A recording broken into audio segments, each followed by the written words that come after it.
Bonjour et bienvenue dans cette vidéo d'analyse de communication politique. Aujourd'hui, nous allons parler de l'image de l'homme politique congolais et aussi de celle de la classe politique congolaise. Depuis des décennies, l'homme politique congolais est critiqué. Il est considéré comme véreux, comme cupide, comme avide par de nombreux observateurs. Un artiste congolais a même sorti une chanson dans laquelle il caricature un député national. Par ailleurs, beaucoup d'observateurs estiment que l'homme de science en République démocratique du Congo n'est pas suffisamment valorisé. Il est considéré comme un homme négligé, affamé et qui est à la merci de l'homme fort. Donc il n'a pas de ressources, il n'est pas suffisamment mis en valeur. On pense même que les sportifs, les musiciens, les pasteurs, les hommes d'affaires sont plus considérés que les intellectuels congolais.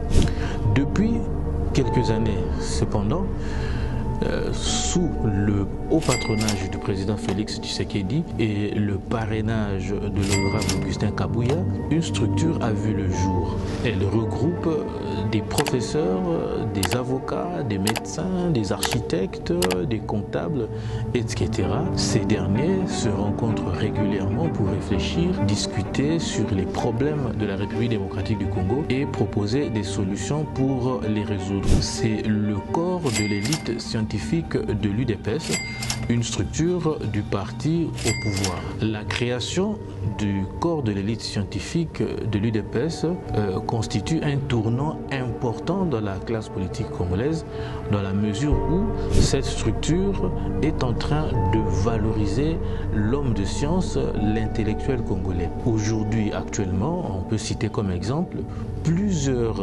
chercheurs congolais, plusieurs intellectuels qui occupent des hautes fonctions de la République. Nous pouvons citer la ministre de l'Enseignement supérieur et universitaire, Marie-Thérèse Sombo, qui est ministre de l'Enseignement supérieur, qui est issue de cette plateforme intellectuelle. Nous pouvons également citer le recteur de l'université de Kinshasa, le professeur Jean-Marie Kayembe Toumba. Nous pouvons citer la rectrice de l'université pédagogique nationale. Actuellement, plusieurs directeurs de cabinet dans des ministères tels que ressources hydrauliques et électricité, par exemple au Sénat ou aussi au ministère du Plan. Les directeurs de cabinet et de nombreux conseillers dans les ministères sont issus de la plateforme corps de l'élite scientifique congolais.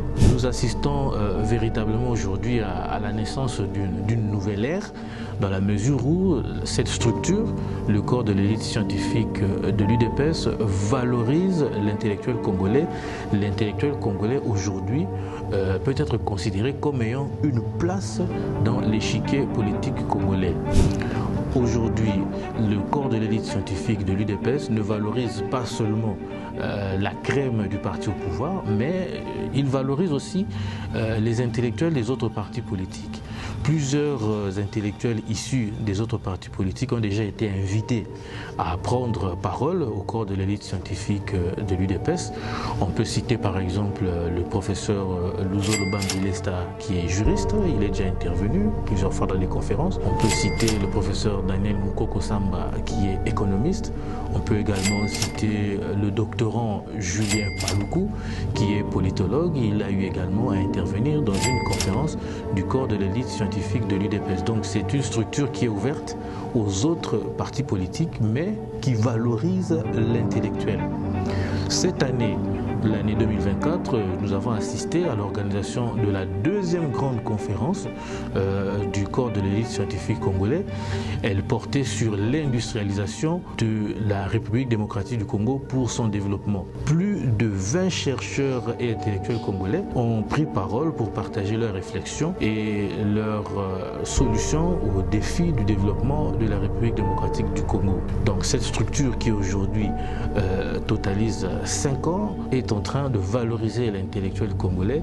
Donc nous assistons vraiment à la naissance d'une nouvelle ère dans la classe politique congolaise, dans la mesure où l'intellectuel congolais est désormais prise en compte. Cependant, il faut noter aussi que la création du corps de l'élite scientifique de l'UDPS suscite aussi quelques défis à relever. C'est par mettre en pratique toutes les résolutions scientifiques. Il faut également mettre en place les conditions nécessaires pour que ces résolutions soient mieux appliquées et de manière efficace. Cependant, puisque toute recherche de solutions commence par un questionnement, nous sommes donc convaincus qu'avec l'émergence de l'homme de science au sein de la classe politique congolaise, tous les problèmes congolais pourront trouver des solutions idoines. Nous espérons aussi que la science congolaise pourra faire rayonner le pays à travers toute la planète. Nous sommes arrivés à la fin de cette petite réflexion, de cette petite analyse de communication politique. Je vous rappelle que la communication politique, c'est l'usage de tous les moyens de communication à des fins politiques. Je rappelle également que l'analyse de communication politique, c'est une réflexion au cours de laquelle un penseur observe la société, décèle des signes de communication et essaye de comprendre dans quelle mesure ces actes et gestes peuvent avoir une incidence sur la vie politique de la nation. Si vous avez des commentaires, vous avez des suggestions, vous avez des recommandations à faire et même des contradictions, vous pouvez toujours nous les faire parvenir. Nous sommes ouverts à toutes vos contributions. Vous pouvez nous envoyer donc vos observations à travers le numéro qui s'affiche sur votre écran et les autres contacts nécessaires. Pour l'heure, je vous dis merci et à la prochaine.